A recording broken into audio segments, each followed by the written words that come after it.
Well, you want to know what historical figures, events, movements, or books I feel have been ignored or underemphasized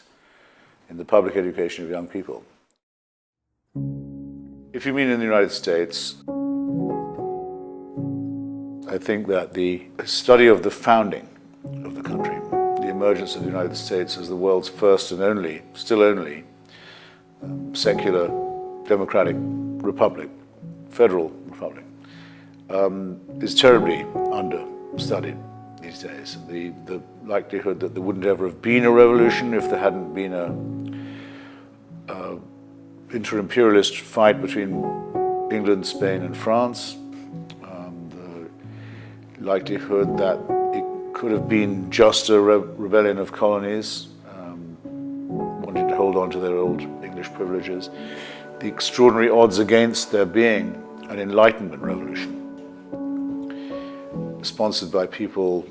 like Thomas Paine and Thomas Jefferson, who really believed that the United States should declare not just for its own rights, but for the rights of all men, which is the great breakthrough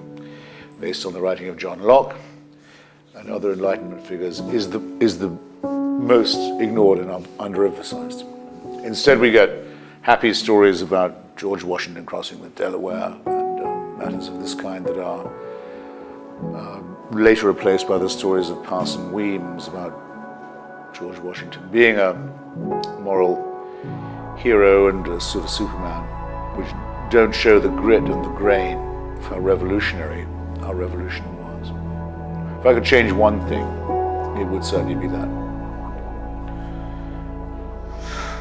And the great book to read, since you imply that I should mention one, would be Theodore Draper's book, A Struggle for Power,